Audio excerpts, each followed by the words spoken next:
Audition redirection. Recall rounds are made up of you going in and showing your speeches and then getting a note. So you will likely hear, that was great. Now, we're gonna get you to do it again, but this time we want you to ... Now, how you handle this single moment could be something that either gets you a yes, here is an offer, come along to our school for the next 3 years, or something that will get you no, sorry, not this time. Redirection is there to gauge how well you take notes, how well you adapt, how flexible you are, how playful, curious, etc. And this is an element of the audition process that can trip up a lot of actors. So today I'm going to share some concrete rules for how you should be executing redirection in those audition rooms. And if you are applying these rules accurately, then you're going to be consistently giving the audition panel what they want.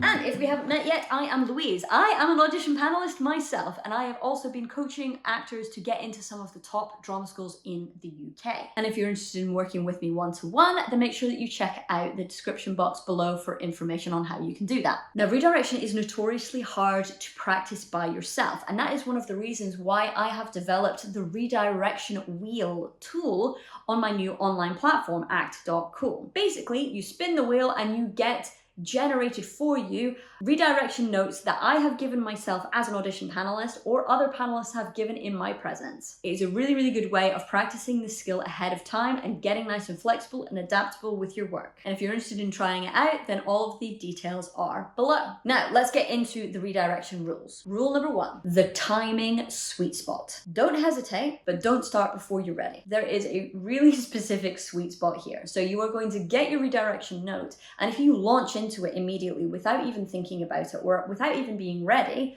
then all you're going to be doing is warming up into that note halfway through your speech. But then on the flip side, if you are given that note and then you take a minute and a half, and you're hesitating and you're unsure about what to do, then that is going to read not favorably to your panel because it kills the momentum. It makes you seem like you're really unsure of yourself or that you're uncomfortable with the note and you don't know what you're doing. So my advice is to take on the note, give yourself a few beats to get really, really clear on what you're about to do, shake it out if you want to physically, and then when you are ready, you begin. You take total command and control of the audition situation, because in the end, they're hosting it and you're running it. So you take the time that you need to digest the note and then execute it. No more, no less. Point number 2, listen and digest the note. Now, we've all been guilty of what we would call the blank nod. Whether it's because we haven't actually heard somebody because we're in a crowded bar, or whether we fundamentally just don't understand what somebody is saying, we give this kind of, huh, thing.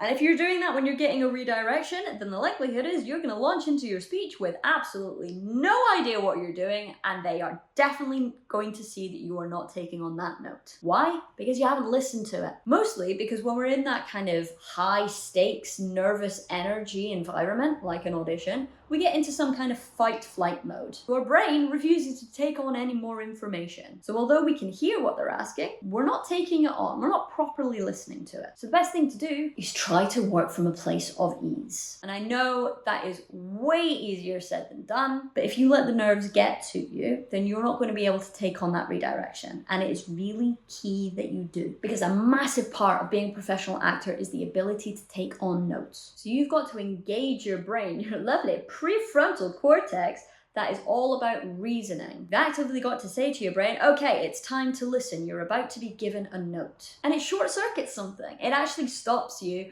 from just engaging with the fear and the nerves, and it gets you thinking, right, okay, I've got to listen here. And you will find by doing this that you take on that note a lot easier. Rule number 3, ask for the what, but never the how or the why. Now, I get asked this a lot by coaching clients. Is it okay to ask for clarity on my redirection note? And my rule for this is really simple. As long as you're asking for the clarity on the what. So if the panel have given you a redirection note that you fundamentally do not understand, if there are gaps in your knowledge of what they've just asked you to do, then of course follow it up by asking for clarity. So for example, if they say, okay, you're now going to do your speech and you're going to imagine that you are in an abattoir. Now, if you don't know what an abattoir is, you are not going to be able to execute on that audition note. An abattoir bar is a slaughterhouse, by the way. Now look, the audition panel want you to do the best work that you can possibly do. So if you fundamentally do not understand the note, then get them to rephrase it, get them to repeat it, get them to explain it, but only if it's about the what. The times that I do not recommend you asking for clarity is on the how and the why. So if, for example, the audition panel say, okay, you're going to do your speech again, but you're going to imagine that you were speaking to a group of small children. Do not then immediately follow up with, oh, okay, so should I speak to them softly? Should I sit on the floor with them? How many are there? Are they really excitable? What ages are they? That's all asking about the how. How am I supposed to execute on this? And that is not their job, that is your job. And it's the same with asking about the why. Never ask them to justify the note to you. Why are you asking me to do this? What do you want to see from me? Again, that is your job. That is your decision. You need to make a choice. So there you go. That is the rule. You only ask for clarity if it's on the what, not the how or the why. You've got to choose the how and you've got to justify the why. Now, in the end, redirection is a really good thing. It can be a scary element of your audition, but it gives the audition panel so much information about you. So you've got to engage with it. So if you're looking to get more comfortable and more confident with your redirection practice, then get signed up to the act.co platform and get onto that redirection wheel for loads of practice. But in the meantime, I will see you in the next video.